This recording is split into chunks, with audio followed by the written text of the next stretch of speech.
Relax. You'd better enjoy your last moments as a bachelor. Who are those people over there? Oh, friends of hers, I think, from that newspaper she worked on. I wish she'd hurry up. I'd like to get the gang back to the newspaper. Well, that's Claire for you, even late at her own wedding. You know, I really hate the lizard. What do you mean? Well, I speak now as her editor, not as a disappointed suitor. Claire'd never make a newspaper woman, and you know it. Oh, I don't know. She dug up more hot social stuff than anyone the Tribune had had before. That takes talent. Personality hacked, my boy, not talent. All right, so I appreciated her personality. You appreciated it. I was the one that brought her to your attention when she was only an $18 a week steno from a hick town. Remember? Very touching, Al. You can put that in your memoirs. She's marrying Hanneman now. Listen to the frustrated lovers. You know, if either of you guys had made furnaces instead of small talk, you might be in Hanneman's shoes now. Have one of mine.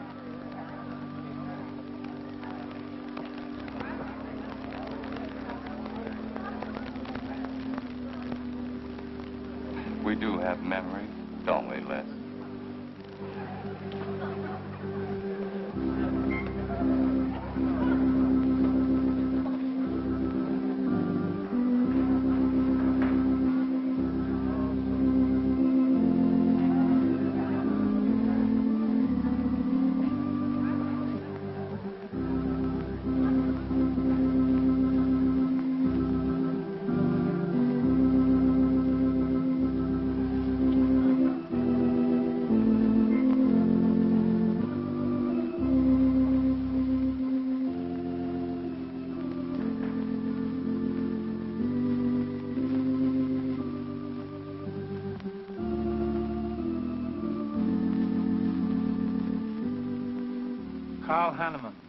Wilt thou have this woman to be thy wedded wife, to live together according to God's ordinance in the holy estate of matrimony?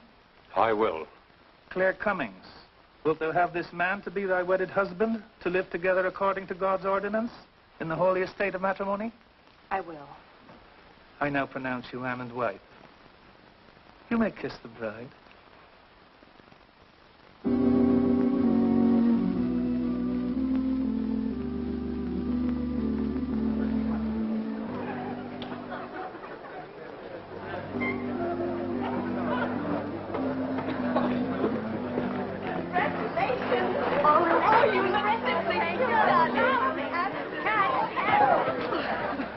June, don't tell me I'm going to lose another employee. Don't worry, Mr. Doyle. I don't even have a boyfriend. We better go in now and cut the cake. We'll have to hurry, darling, if we expect to catch that plane. I'll be right in. I just want to say my goodbyes to a few of the gang. All right, but hurry. Thank you. Thank you.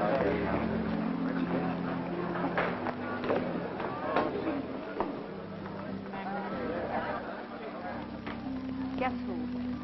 Why did you come out here? Because I love you. Because you love me. Claire, you're crazy. Don't you know what those words meant in there? Let no man put asunder.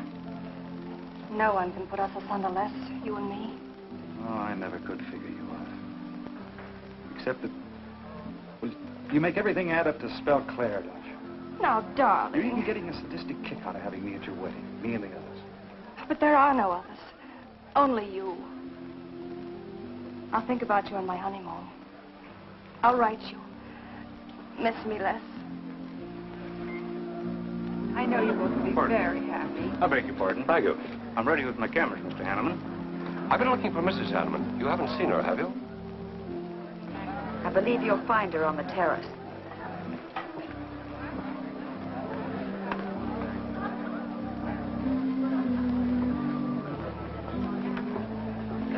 Carl, why aren't you entertaining the guests? I've been waiting for you, my dear.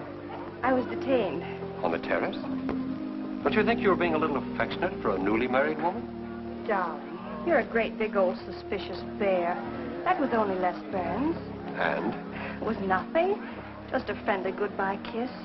Les did so much to help me with my newspaper career. Why, he's like a brother.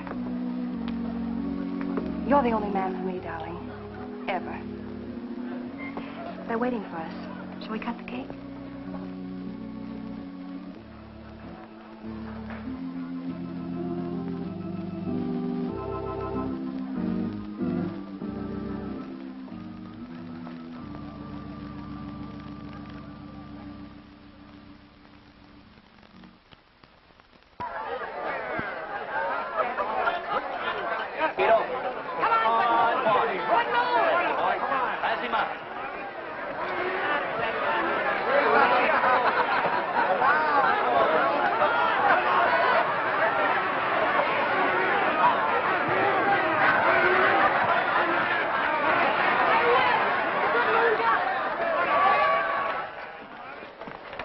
How much did you pay? $10.80. $10.80 for two. That's not bad. I win $540. Claire, you mean to say you bet $100 on that horse to win? Of course. In these places, you have to spend money to make money. You see now, I'll put $500 in the second race. High heels. Come on. Wait. That's being foolish. You're only out $100 if I do lose. It isn't the money. It's the principle of the thing. Principle? Carl, I don't understand you. With all you have. I've worked hard for what I have. Oh, I don't mean to be a tightwad. A little bet for fun is all right. But I have too much respect for money to throw it away on horses. Of course you're right. It was foolish of me to bet so much. Forgive me. Of course. Now, excuse me, I want to go cash these in.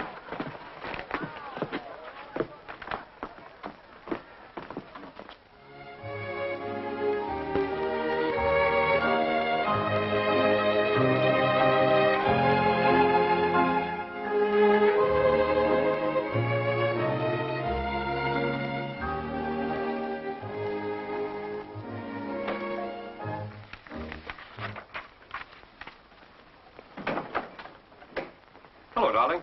Miss me? Back so soon, Oh, Carl. we went to the barber shop. Who are you writing to? June Taylor. You remember. Les Burns' secretary. She was at our wedding. Do you want to read some of the awful things I said about you?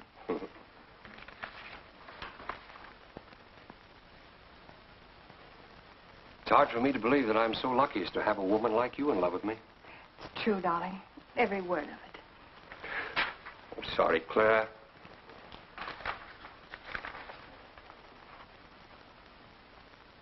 My darling Les. To June, eh? Things are beginning to make sense now. Carl, darling. So that was a goodbye kiss you gave Les Burns. Well, Well, what do you want me to say? nothing. There's nothing you can say, I guess. I'm only glad I found out about it now. Carl, what are you going to do? I'm going back to San Francisco. We're through.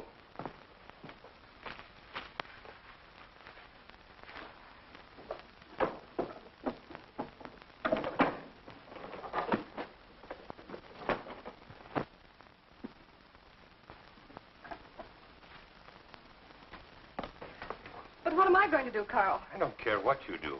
But I have no money. Thanks to your great generosity. There's enough for the week's hotel bill. You've got that money from the racetrack. Live on that.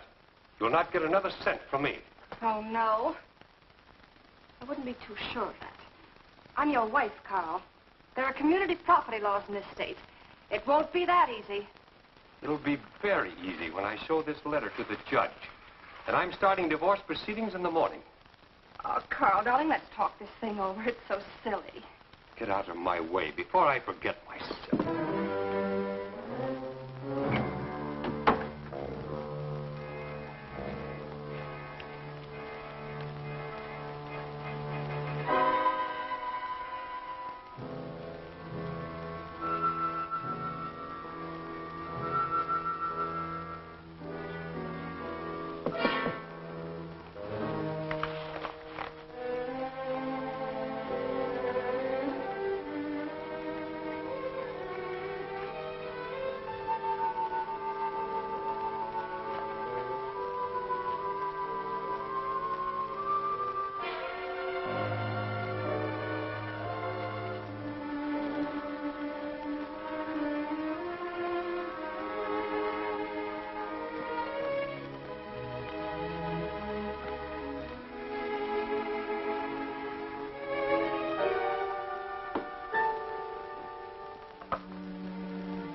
Would you please connect me with a house physician?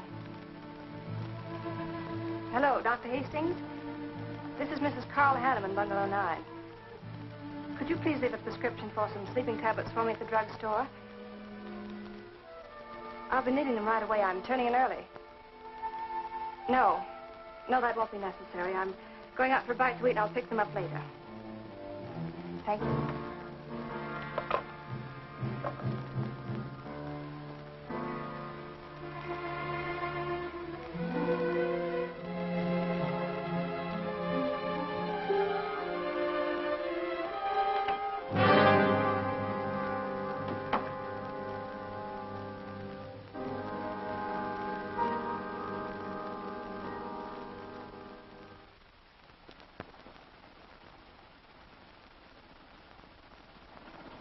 I want a new set of plugs in 42. Okay, Blackie.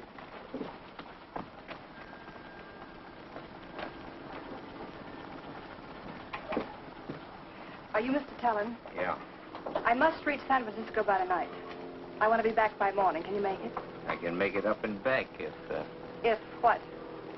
this weather holds out and my fee is big enough. How much will it cost? $400.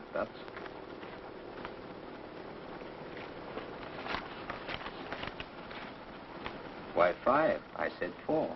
I know you said 4. I never made this trip. You never saw me. Understand? Sure. I don't even want to know your name. I'm glad we understand each other. Perfectly. Now, if you wait over there, we'll be ready to leave in a few minutes. Hey, Jack, roll out 41 and let's warm it up. Right.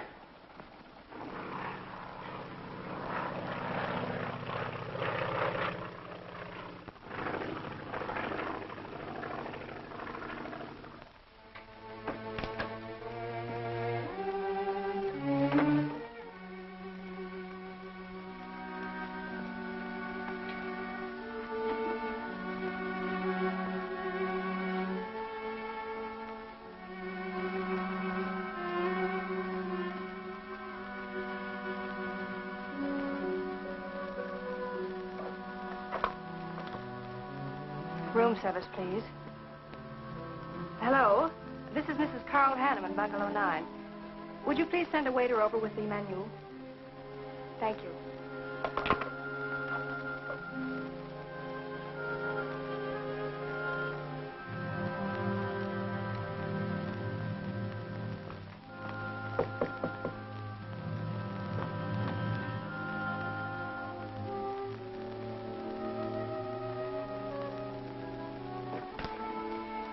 Good morning, Mrs. Hanneman. Good morning, Victor. Let me see. I think I'll take some orange juice and toast, coffee.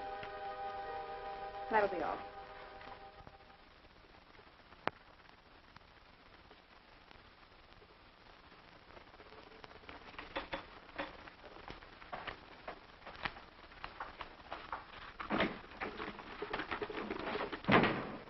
How was the ball game? That was no ball game. It was a track meet. 12-0. This all the mail today? Yes.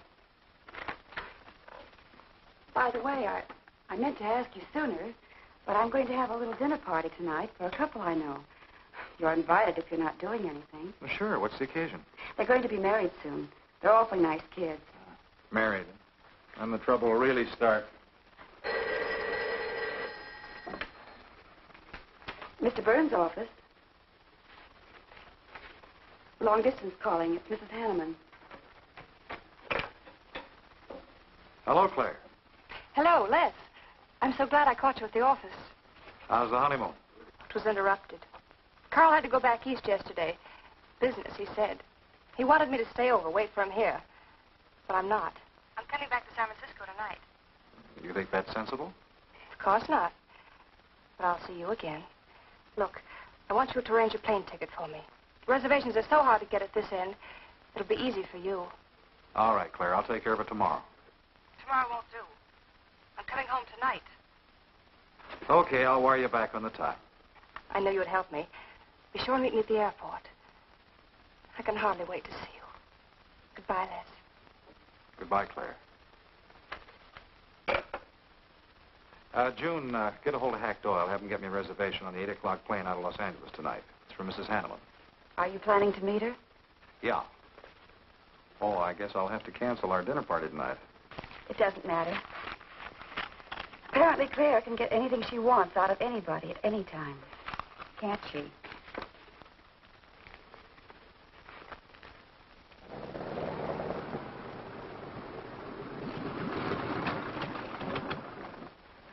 I never thought I'd be back with you so soon, darling. It's wonderful. It's crazy. Then why did you meet me? I don't know. I do. Because you still love me, don't you, Les? I'll get over it. I hope Carl stays in New York for a long, long time. That seems a bit odd. He didn't arrange his business affairs, so they wouldn't interfere with his honeymoon. Yes, I thought so, too. You certain you and Hanneman didn't have some trouble? What kind of trouble could we possibly have had? Quarrel of some kind, perhaps over us. Now, wouldn't that be ridiculous? Giving him some reason to doubt me just so soon after we're married? What do you think you're doing now? You don't feel sorry for Carl, do you? No. No, I don't. But I should. Look, let's forget all about him. For a few days, anyway. Take me home, I'll change, and you can take me out to supper. Claire, I'd rather not go to the house. But I must freshen up, darling. I really must. You want me to be beautiful, don't you? Just for you? You are beautiful.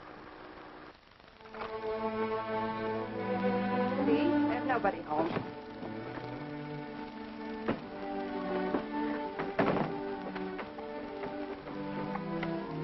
Wait in there, darling. I'll be down in a minute.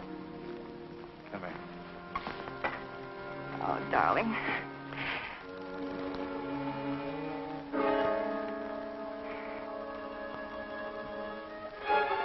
Les, what is it?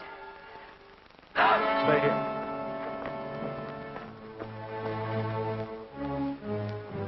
Carl.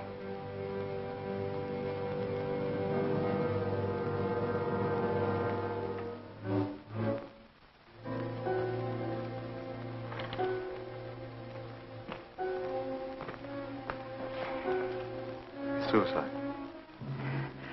But why? Oh, poor Carl. Claire, I thought you said he'd gone to New York. That's what he told me. I don't understand it. Why should he do such a terrible thing? You probably know as much about that as anyone. It's going to be one of the first things the police ask you. You can't stay here, darling. I'll take you over to Hack Doyle's. Where's your telephone?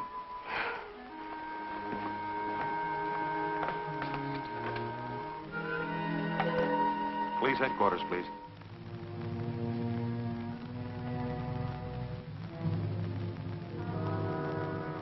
I thought of you and Hack right away, Mamie, and brought her over here. I hope you can put her up for tonight. Oh, of course. You can stay as long as you like, Claire. Thank you, Mimi. You're very kind. It's just too incredible. If you'd had any earthly reason. We were so happy. So very happy. And now there's... Oh, Hack, Claire's going to stay with us for a few days. Good. Plenty of room. The police are over there now. Murdoch said he'd stop by here later. You sure it was suicide? Fairly sure. A man in Hanneman's position, a beautiful wife, and all that money? I don't get it. I don't either.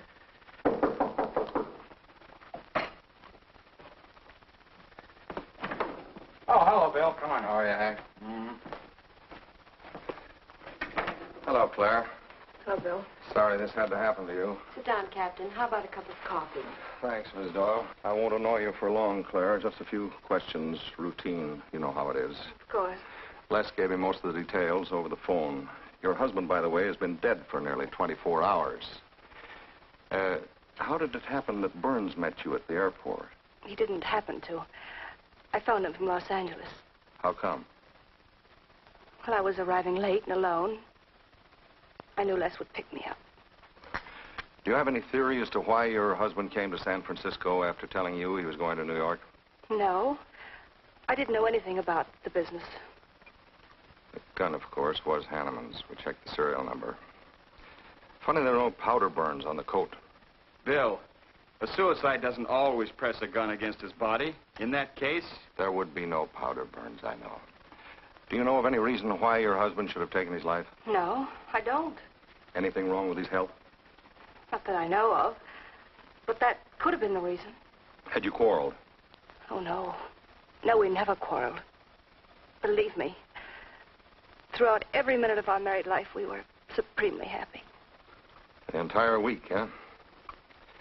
Well, that's all for now. I may want to talk with you again later. Where will you be? Right here with us. Thanks. Bill. Yeah?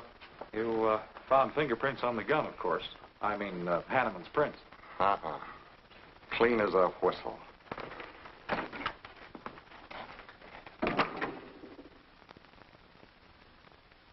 Mr. Burns, that's the position you and Mrs. Hanneman found her husband? That's right.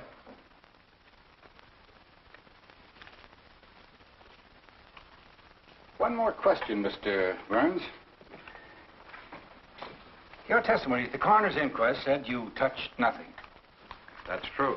Then how did you know the man was dead without feeling his pulse or heart?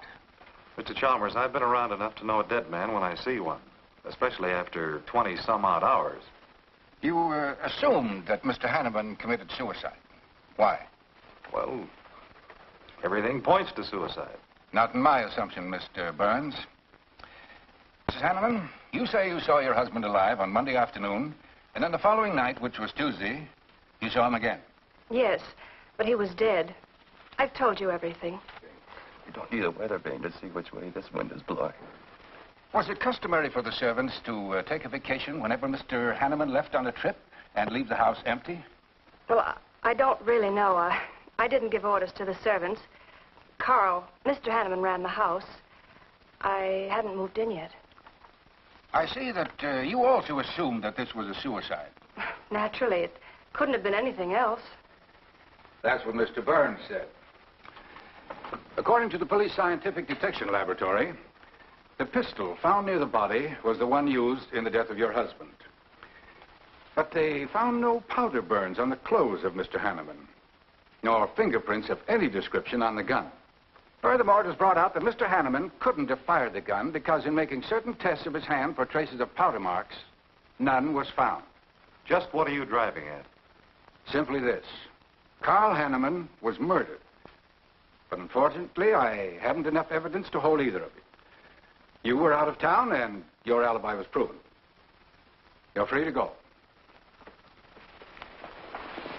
But let me give you a tip.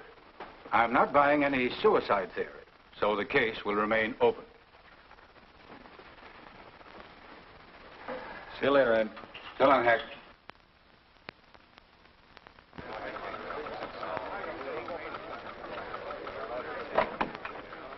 Good morning, Les. Just the guy I want to see. Yeah, about what? Oh, I've been assigned to do the follow-up on the Hanneman case. Oh, how'd you draw that? Oh, I asked for it. Be a dull job because there isn't going to be any follow-up. Just an ordinary suicide. Are you kidding? I never smelled an odor of fish so strong in my life. No fingerprints on the gun, and you call it suicide. So what? What makes you so sure? Can you give me a good reason for Hanneman killing himself? No, I can't. Perhaps he thought he had a good reason. And perhaps he didn't. So meanwhile, if I can dig up a plausible motive... Who asked you to dig up a motive, plausible or otherwise? I said, if I can dig up a motive, I'm willing to accept suicide. But if I can't, then it'll have to be murder. Still carrying the torch for Claire, Hyle? Not anymore. But somebody sure fixed it in a hurry for you to get Claire again. That's a nasty crack. So meanwhile, chum, walk a straight line. Or you'll have people thinking you took a shot at Hanneman. You got a lot of work to do, Al. You're so right, boss.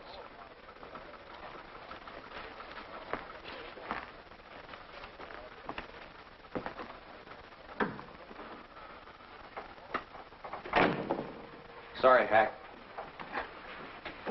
How's Claire taking it this morning? I don't know. She still asleep when I left. Les, I'm worried about this deal. Police aren't buying any suicide theory. Is that why you put Herrick on the story? Maybe. He might dig up a suicide motive.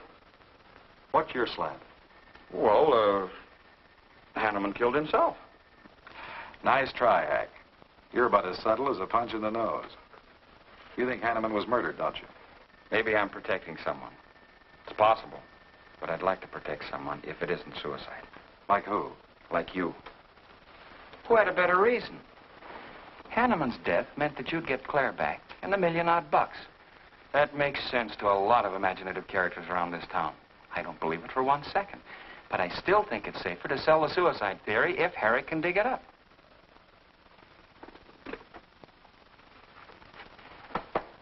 Thanks, Hack. But I didn't do it. Yeah. Send him in. Well, they're on the job. Hello, Batson. What's on your mind? The DA would like to see you gents in the morning. Says it's important. About 10 o'clock.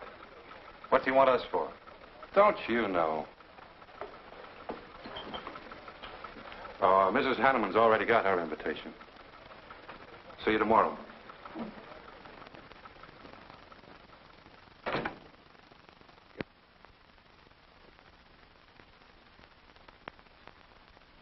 Eric really revels in pouring it on.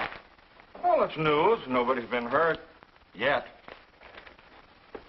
By person or persons unknown. Could have been worse. The DA certainly tried hard to tag it on somebody. Tell me, Hack, do you think that, well, that Claire could have shot her husband in some way? No. She was in Los Angeles the night he was killed.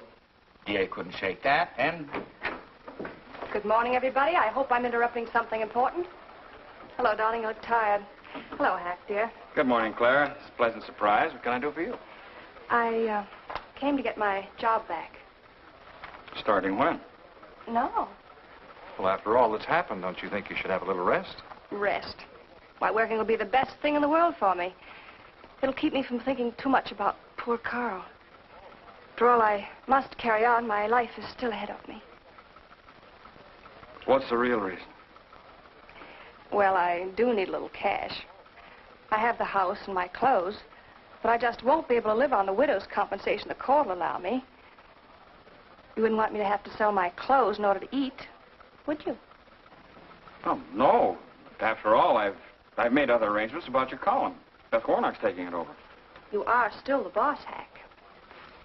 Les, darling, wait outside for me. I'll be out as soon as I've had a heart-to-heart talk with Hack. I know. You might as well say yes, Hack. I've had these heart-to-heart talks.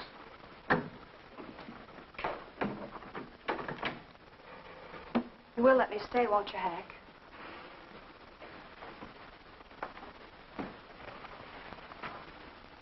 Yes, but I was hoping you wouldn't ask it. You are a darling. Listen, Claire, you stick to the job and no playing around. There's enough trouble here now without you adding to it. I don't know why you talk like that. I'm serious about it, Hack. I'll work hard. For your sake, I hope you do. You are a dear. See you later.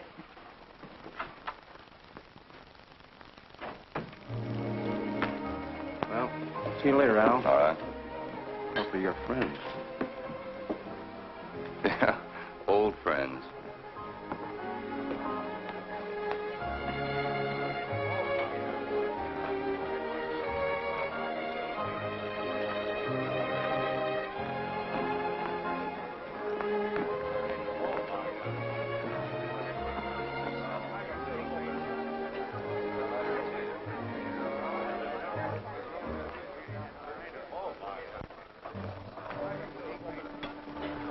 Two martinis, please. Chicken salad? Fine. Chicken salad for two. And coffee. Les, do you know a good lawyer? Yeah, why? Well, I need one to handle Carl's estate. What's the matter with Hanneman's regular lawyer? Ah, he's an old fuddy-duddy. I want someone whom I can trust to take care of my interests. Well, you might try Lawrence Carson. He specializes in probate work. Carson? Good. I'll call him tomorrow.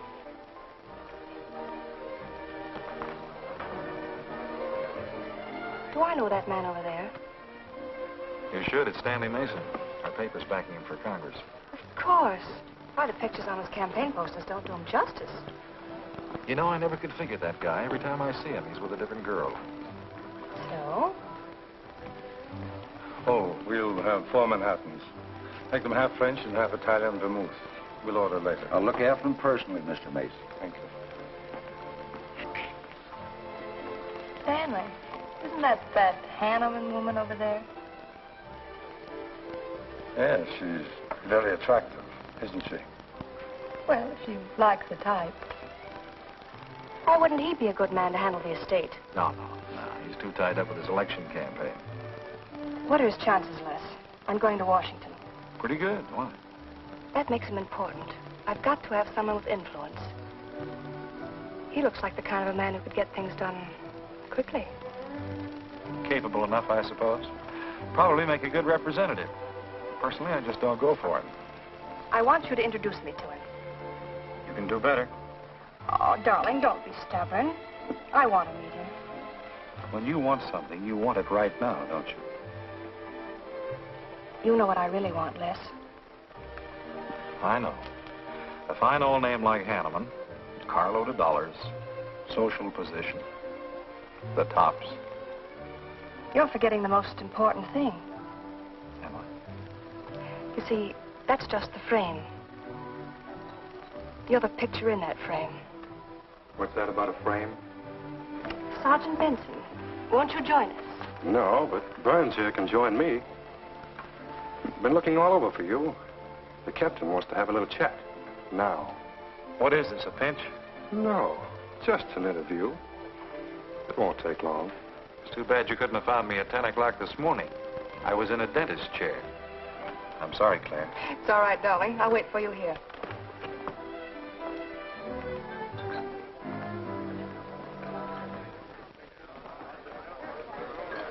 Violet.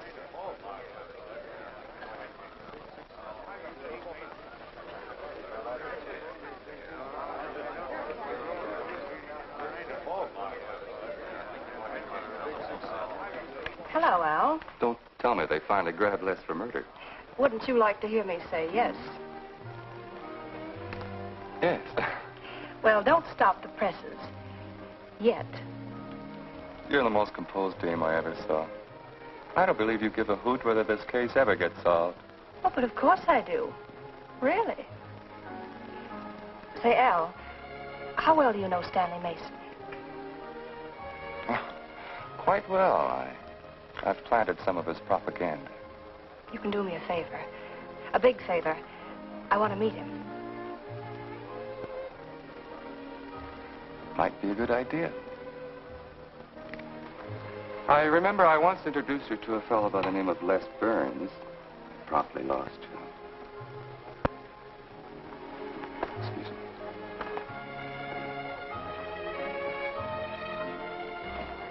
Stan, how are you? Well, hello, Al. Say, I have a young lady over here I'd like to meet you. Just take a minute. Well, all right. Excuse me? Excuse me. Claire, this is Stanley Mason. Mrs. Hanneman. I'm so glad to meet you, Mr. Mason. How do you do, Mrs. Hanneman? Won't you sit down? Sorry, I can stay but a minute. I know you think me rather forward, but being an attorney, you can understand my predicament. I'm desperately in need of someone to administer my late husband's affairs. I thought perhaps you could help me. Well, I hadn't intended on taking on any more work this summer. My campaign requires so much attention. However, supposing you come to my office at, say, 4 o'clock, we can at least talk it over. Oh, thank you. I would appreciate it. Here's the address. So, until then... Oh, excuse me. Sorry. Thank you, Al. Don't mention it.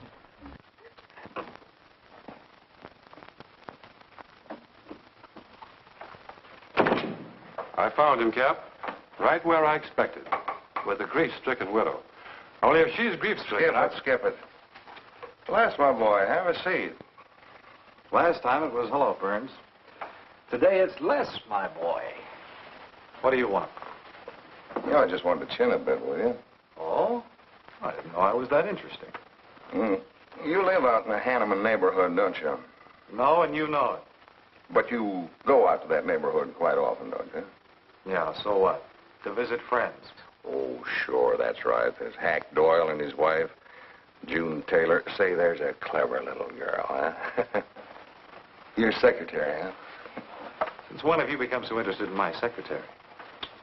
I thought you were a happily married man. Weren't you out in that neighborhood the night Hanneman was shot? Monday night?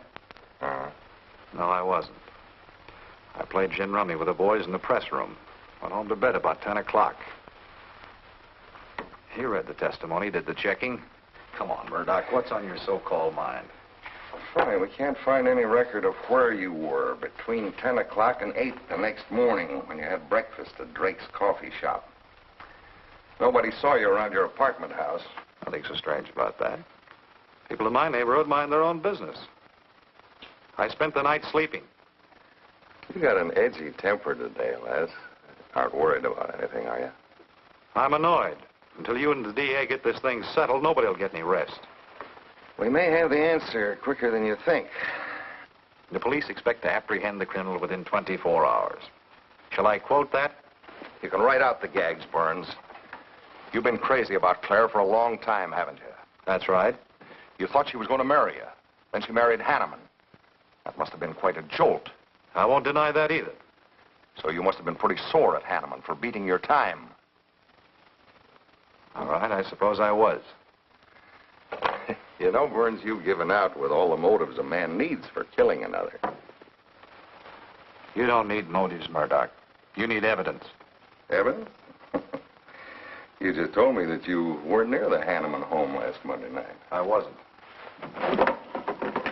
And how do you account for your cigarette case being found on the Hanneman garden, still wet from Monday night's rain? I don't have to account for anything.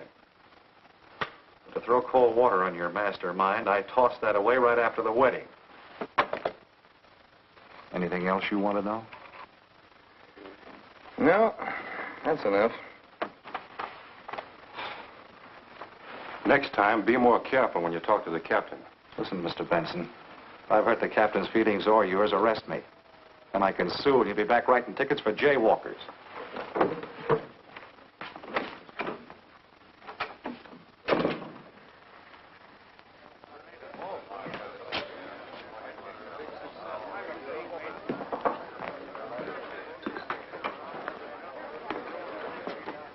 You rent that stool by the month? Well, Lester. Where's Claire? Oh, Claire isn't here. She had an appointment. Did she go back to the paper? No, about this time, she should be walking into the inner sanctum of that courageous and fearless champion of the people's rights. That distinguished candidate for the Congress of these United States. Mr. Stanley Mason. You sound like you're on Stanley's payroll. I introduced them. You seem to have a talent for that sort of thing. Thank you. I believe that's all the information I need, Mrs. Hanneman. I can't possibly find words to express my gratitude in your consenting to help me. Oh, believe me, it's a pleasure. A little pressure in the right places should settle the matter quickly for you. Thank you again, and good luck in the election. Oh, thank you. I suppose you'll be leaving for Washington immediately if you do win. Yes, if I win. You will. I know you will. Well, I really must be going. Oh, can't I drop you off somewhere? I'm sorry. Not this evening. Mr. Burns is taking me home. He's the gentleman you saw me with today. I'll call you tomorrow. Perhaps we can have dinner and talk some more about your problems. Splendid. Goodbye.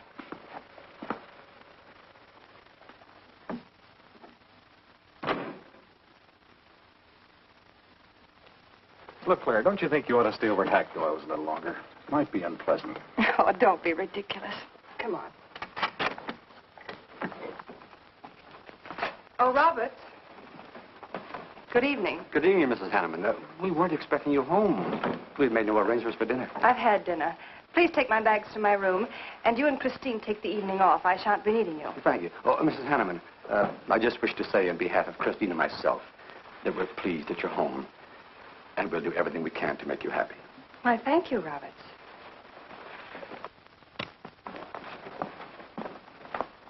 Well, come in, darling.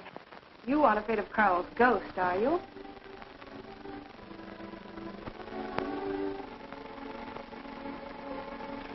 You'll never be happy here, Claire. Nonsense. I've done a little refurnishing. Well, that ought to help a little. Les, what did Murdoch want with you? You had an idea I might have paid a visit here Monday night. You didn't, did you? Of course not. It also seems I had a motive to kill Carl. But of course you did. If you were that kind of a person. Murdoch's only fishing. Well, he knows I've been in love with you for a long time. I told him. You told him? Why not? It's true. You want them to keep working on you, so they'll stay away from me. That's it, isn't it? Yeah, that's it. I said I'd stand by. And you have. And I love you the more for it. You know I do love you, don't you, darling? I think you do, Claire. In a peculiar, mixed-up sort of way. I never should have married Carl. I didn't really love him, but he offered so much. Things I never had. But that's all over now. No, it's not all. And it won't be until they find his murder. They will. And there'll be nothing to keep us apart again. Ever. Claire, if I could only sell myself on that. You've got to, Les. You've got to.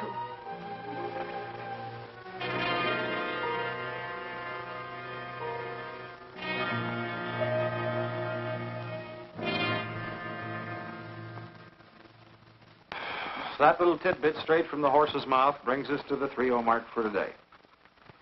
See you around about this time tomorrow. Les Burns. You're pretty sharp today. That's the best column you've done in 2 weeks. Thanks. You say so, it must be all right. Hi, pal. Hello, Harry. Hear about your girlfriend? They dragged her in this day, Anna. Murdoch and the DA gave her quite a going over. No use charging to the rescue, Les. Stanley Mason already beat you to it. What do they want with her, Al? Well, it seems they had a hunch Claire made a fast round trip into town the night her hubby joined his ancestors. Seems they thought her alibi about being in L.A. the whole time was the bunk. Oh, that's ridiculous. Oh, is it? Well, you'd know more about it than anyone. Jones, put that through, please.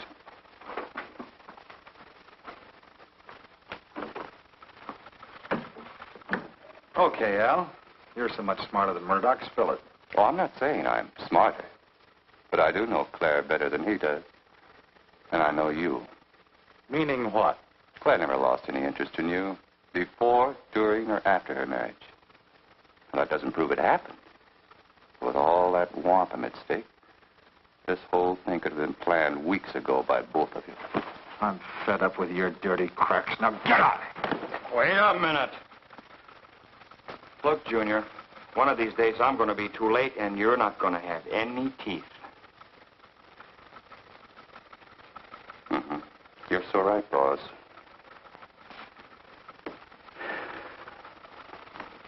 What's wrong, Les? Nothing. Forget it. Where you want it? If anybody wants me, I've gone for the day. Have one for me, too.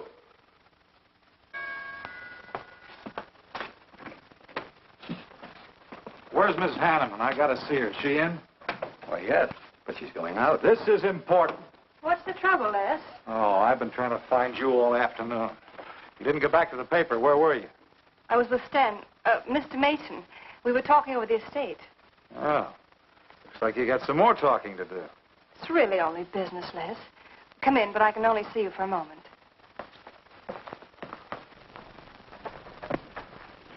You've taken on quite a package tonight, haven't you, Les?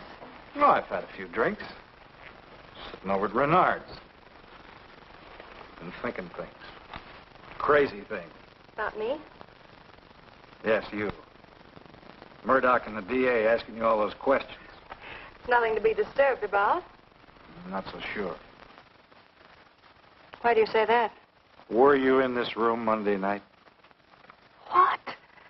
Why, you know I wasn't. I don't know anything. But I wouldn't lie to you. Have I ever, Les? Claire, there's only 2 people could have profited by Hanneman's death. I'm one of them. You're the other. Why, how dare you come in here accusing me? You only married Hanneman for this. You've admitted it a dozen times. But I didn't kill him. How can you even think it? I didn't kill him. I didn't say you did. But if you know anything, you've got to tell me. Were you in this room Monday night? No. You might have come in, seen someone. I've got to know. Stop shaking me. Then tell me the truth. Let go of me. I thought you were going to stand by me. Why, you're drunk. I'm only trying to help you and me. Huh. Help me. You're accusing me of murder. How do I know you didn't kill him? You were in town. Claire. I've as much right to accuse as you have. But I'm not accusing you. Get out of this house. I once said I couldn't figure you out. I can now. You're not a normal woman. You're not warm. You're cold, like ice. Yeah, like ice. Blonde ice. Get out of here.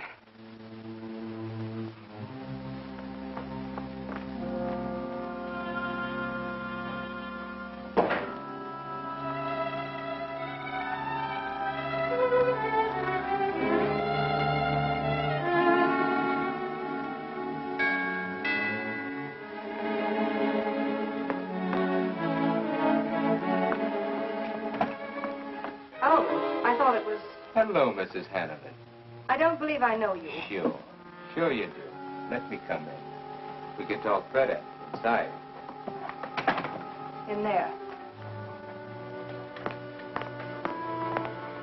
Now, what do you want? Well, I saw your picture in the paper, and I found out who you were. I figured we could make a deal. Deal? I was going to call on you last night, but you had company, and I had to see you alone. What kind of a deal? Seems that plane ride last Monday night returned big dividends. I paid you to forget me. I thought I could trust you. Sure. Sure you can trust me. But it's hard to forget murder for any $100. Why, you dirty double... I don't like that word. All right, we'll forget what happened to Hanneman. I'll go along with you on that suicide story. That is providing there's a little consideration of, let's say, 50 grand. $50,000? Why, I don't have that kind of money. This estate's in probate. I won't receive a thing for months. I can wait. But in the meantime,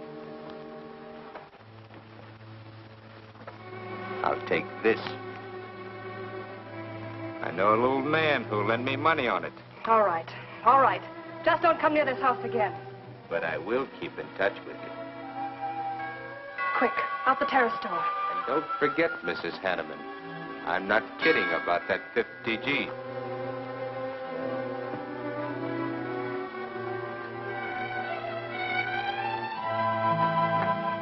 I'll get it, Roberts. Yes, ma'am.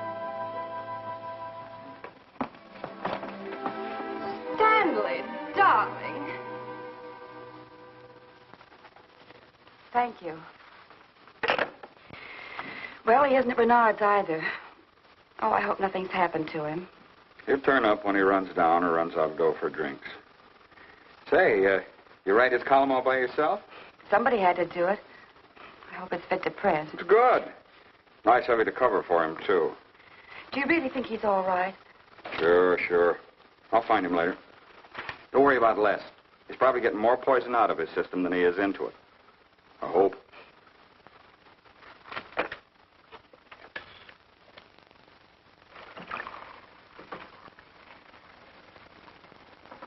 Hello. Oh, June. Oh. See if you can give me another head, will you? This one's not going to do me much good. You certainly had a little trip for yourself. I guess so. What day is it? Tuesday. Holy mackerel. What happened to Sunday and Monday? I took care of them for you. Oh, you would. Who found me, Hack Doyle? No. Claire. Claire? Mm-hmm. You were trying to convince the doorman at the top of the mark to let you out on the roof. It was the only way to the moon. Oh, brother. The moon? Looks like I wanted more than a little trip. Here, drink this. It'll make you feel better. Guess I've been the horrible example, huh? You no doubt thought you had a big reason for getting tight. I had to get away from something. Something wasn't good for me. Have any luck? I don't know. I'm never going through this again, I can assure you of that. June. Well, I guess I'd better get back to the office. Well, thanks a lot for looking after me, June. I'll be down after a while, if I can make it. Don't hurry.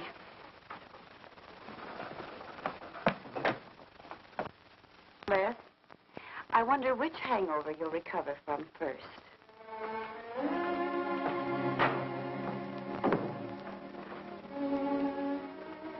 I thought we were all washed up, Claire. Les, for everything I said the other night, I'm terribly sorry. I guess I was a little mixed up myself. Forgive me, darling. I must have been out of my mind to say such awful things to you. I realized the truth later. You were afraid for me because you loved me. That was it, wasn't it? Yeah, maybe it was. I just couldn't believe that. Look, let's forget all about it. We know there's nothing to worry about. There never was. We know that, don't we, Les? Sure, Claire. Sure. Oh. Condolences to our new congressman. May your career be long and successful. Thank you, darling. Jeff, but aren't you both a bit early? I only wish I could be as sure of my future in psychiatry as you can be of your future in Washington. Doctor, you were analyzing me at dinner, the workings of my mind. Do go on. It's very interesting. I've never been psychoanalyzed before, and your deductions amaze me. Claire, I warn you, if Jeff continues, he'll have you convinced you're batty. Simply because your father ran away with another woman and your mother was relegated to hard work. Stanley doesn't quite believe in the powers of psychoanalysis, Mrs. Hanneman. But if either of you could spend a day in my office listening to some of my patients, you'd see the logic of my deductions. Or any psychiatrist, for that matter. Oh, don't mind Stanley's cynicisms, Doctor. Yes, Robert? Telephone for Mr. Mason. Excuse me. Certainly. I was telling you at dinner that I believed that money, clothes, adulation, etc. was a necessity with you. That some people are impelled towards an objective without even consciously knowing why. Is there something criminal in my being ambitious? Why, no. Criminal? Of course not. Unless your ambitions take a perverse form, then you'll stop at nothing, right or wrong, to get what you want. They say the female of the species is deadlier than the male. Go on, Doctor. Sorry to interrupt, darling. This is my campaign manager. He arranged a last-minute radio interview for tonight. I'll have to leave. You can drop me off downtown, Stanley. I'll get my coat. All right. You forgive me, darling? Of course, honey. I'm so proud of you. Well, I almost forgot the good news. I had lunch with the DA this noon. It looks like Hanneman's murder is going to be filed away under crimes unsolved. It's their opinion that it must have been done by a burglar. Oh, I'm so glad, really. Now I'll be able to go with you to Washington with a clear conscience. Say, you haven't told any of your friends about our plans, have you? Oh, no, of course not. Good. We'll surprise them tomorrow night. Yes, we certainly will. Ready? Yes, thank you.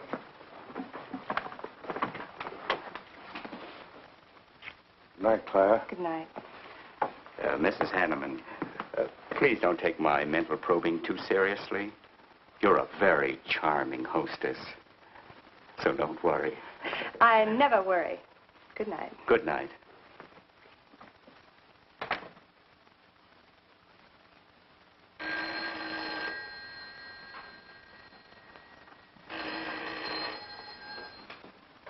Hello? Yes, this is Mrs. Hanneman. That's all right, Roberts. I'll take it. Hello? Who? How dare you call me here? I had to. I'm in a jam. I need some dough, and you've got to help me. The estate isn't settled yet. I told you I don't have any money. Don't give me that. You're a smart girl, and if you haven't got it, you know where you can find it. I need at least a couple of grand now and tonight, or else I go to the cops. I got nothing to lose. I have about $700 cash in my jewelry. All right, bring it along. Meet me at the end of the Old Valley Road. Be there in 20 minutes.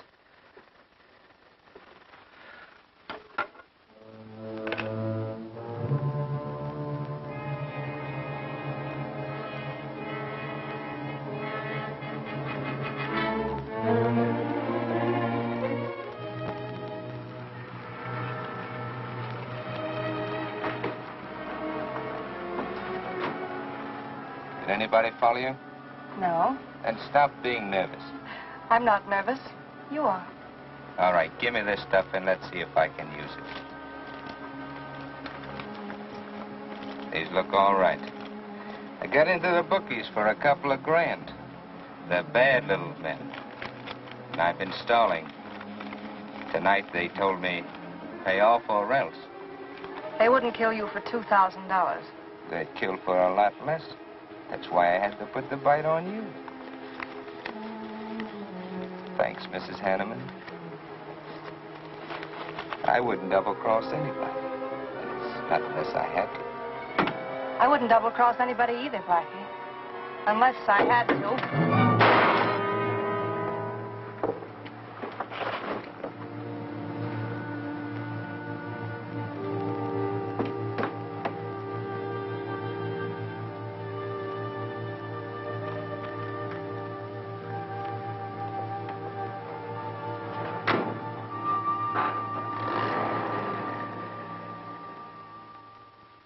The first returns have been received from the 12th precinct. Mason, 311, Jeffers, 282, and Allen, 91. That just about cinches it.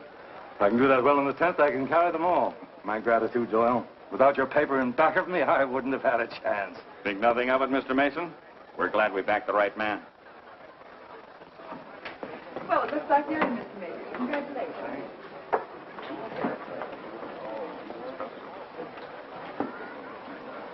Seen Les and Claire yet tonight?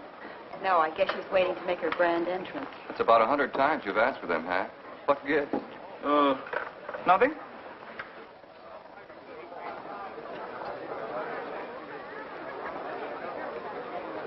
Mr. Doyle, looks like we have a new congressman. Yes, it does. I'm sure he's going to be a good one. I hope so. We backed him. Hello, Claire. Hi, Les. Hi, Hank. Oh, good evening, Claire. You look stunning, as usual. Thank you, Stanley. Oh, hello, Les. Thanks for being Claire for me. Big night, huh? In third place is Jeffers with 162, Allen with 142, and Mason 300 even. That's how big it is. Come on, Claire. I want you to meet some folks. You'll find drinks in there. Look, Les, there's something on my mind. I want to tell you about it. You better have a drink first. Sure.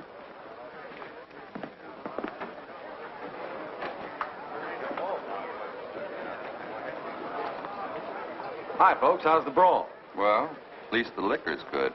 Well, Junie, aren't you a pretty thing tonight? Well, it's about time you noticed me. The trouble with you men is you always have ink in your eyes down at the office. Have a fresh one? No, thank you. This will do. Les. I'll talk to you for a minute. Excuse us. What gives? Did you come with Claire tonight? No, I came with my Aunt Martha from Penobscot. No, I'm serious. You saw her come in with me. You better get her out of your system, but right now. What are you talking about? Things are fine with us now. She couldn't be sweeter. You should have seen her earlier, helping me get things ready for that little party up at my place tonight. How about a speech, Mr. Mason? We haven't had one. Come on, Stanley. Yeah, give us a speech. That's all I need. Now, wait a minute. Speech, all right. If you want a speech, you shall have it.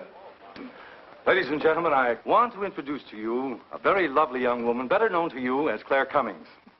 I am happy to announce that she's bestowed upon me the great honor of consenting to become my wife. This is a dirty, low-down trick, but I'm glad it's happened. Someday I'll tell you why.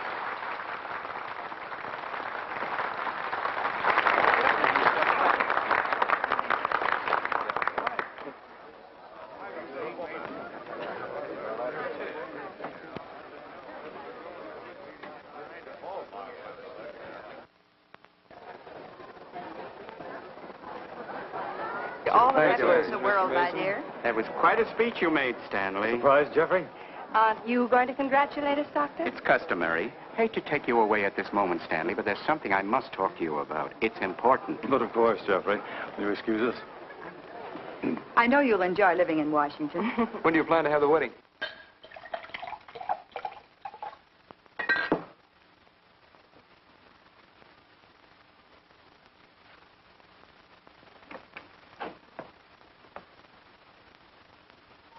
Don't look at me like that, darling. And what are you doing here? I wanted to see you alone. Sure, not a husband in sight.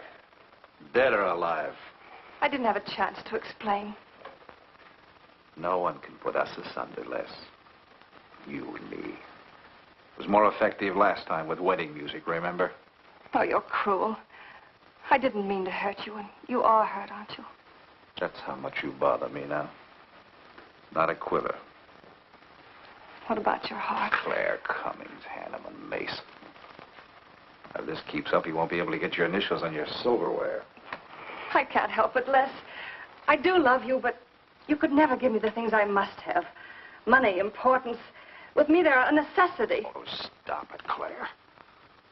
You're like a poison. Take a little bit and you're finished. But too much becomes an antidote. All right, darling. But if we've really come to the end...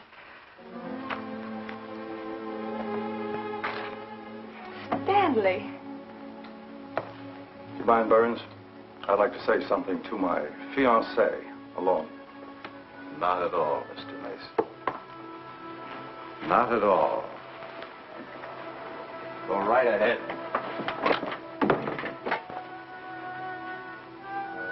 The congratulations are hardly over before I find you in the arms of your old sweetheart.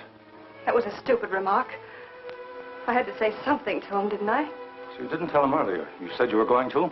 Well, I couldn't find the words. Is that why you're angry? Oh, darling, let's not quarrel. We can do that after we're married. There isn't going to be any marriage. What are you saying? I'm afraid we've made a mistake. You can't mean that. What'll my friends think? I couldn't stand the humiliation. Oh, you'll get over it quickly enough, as quickly as you did your other marriage. Why are you talking this way? What did that phony doctor tell you? That's not important. We've made a mistake. Now, let's forget it, shall we? But you can't throw me over. I've looked forward. I've planned. You're taking me to Washington with you. Away from these people, these memories. I've got to go with you, Stanley. No, I'm sorry. It's final. You ought to see a doctor, Claire. A doctor like Jeff. I'll look for you at the party after he talked to me. I merely wanted to ask you something. Doyle told me where I'd find you, but I didn't believe him either. But finding you here proves many things. You're not well, Claire. All right. I didn't mean to crack up. At least we could have a farewell drink together. No hard feelings, really. Why don't you fix some for us? I must say you're being regular about it.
Claire. What have you done? I did nothing. You killed him, Les. I killed him? Don't you remember? You came in just a few minutes ago. You saw us talking. You looked funny. Crazy. You said you were going to kill Stanley because he stole me from you. So you picked up the knife and you stabbed him. You're out of your mind. No, I'm not. You're insane. No.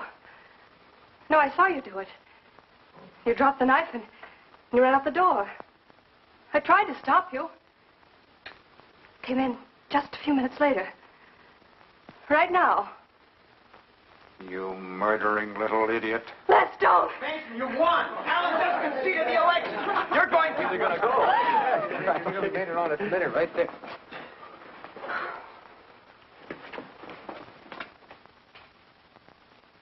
So you see, Doctor, the evidence is really stacked against Les Burns. I and the others feel that he's absolutely innocent. Now, I asked you down here to see if there wasn't something you could do to help us prove Les's innocence and Claire's guilt. Because just as sure as my name is Hack Doyle, she's framed him. I agree with you 100%. I am positive that Mrs. Hanneman killed Stanley. But because of her testimony and finding the knife in Les's hand when you arrived at the scene, the police could come to only one conclusion. Surely there's something you can do to help him. He's innocent. I know he is. Look, you were once connected with a big city police department. Then you must have run across cases of this sort. I know now that Claire Cummings is a nut if I ever saw one. Yes, you're right, Mr. Herrick. I'll at least have a try at it. I'm just as interested in finding Stanley's murderer as you are in proving Mr. Burns' innocence. Now, I have a plan that might break her down.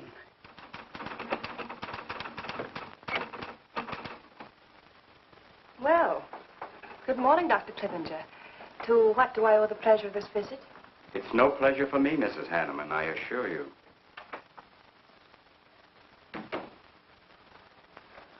I just came to ask one question. Why did you kill Stanley Mason? What? How ridiculous you are, Doctor. Am I? You see, I had a talk with Stanley last night concerning your betrothal and advised him against it. It's safe to assume that when he came to tell you there wouldn't be any marriage, you killed him in a fit of anger and then concocted a story to implicate Mr. Burns. It's the most absurd accusation I ever heard. You seem to forget that Les Burns' fingerprints were found on the knife and that he was seen standing with it in his hand. The police have all the facts, Doctor. Not all of them. All they need to convict Les Burns. Do you mind if I finish my column? No. Why, no.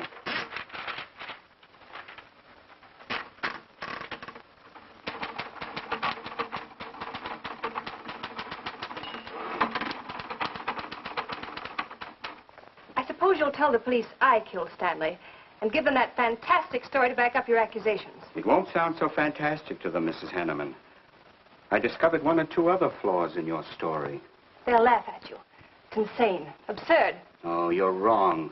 You see, I've spent my life delving into distorted minds like yours. I worked for the police for many years as a consulting psychiatrist. You sound more like a hypnotist. And I'm quite fed up with your insane theories.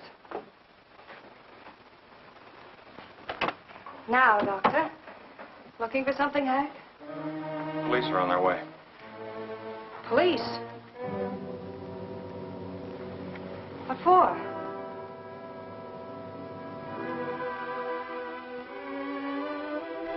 Oh. I see the three of you dreamed this one up. Well, as long as you're going to have me arrested, you might as well read my last column. Go ahead, read it, Hack. Read it out loud. I killed Stanley Mason. I killed Carl Hanneman. I killed Blackie Talon. You didn't know about Blackie, did you?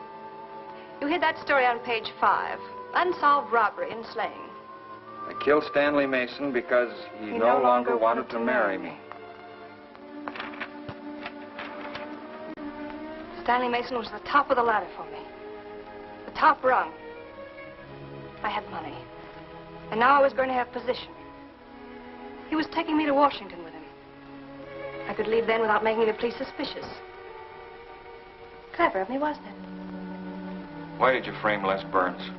Why? Because he caught me with blood on my hands.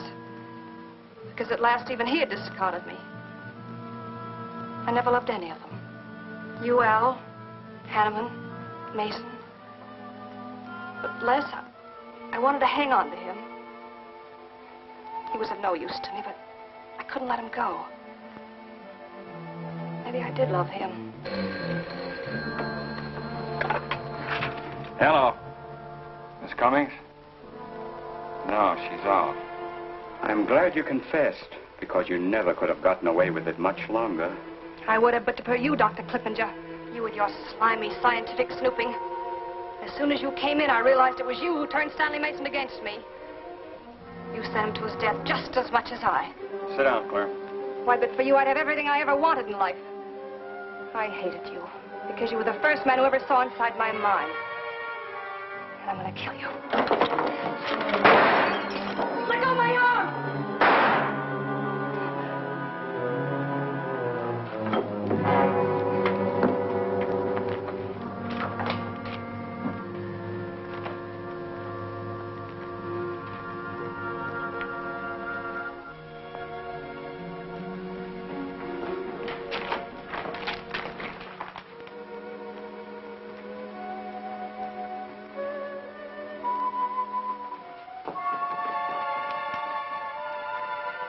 You were a little late, Murdoch. Well, it was probably better this way. I can scarcely believe it. A woman as beautiful as that. You didn't know her very well. None of us really know her very well.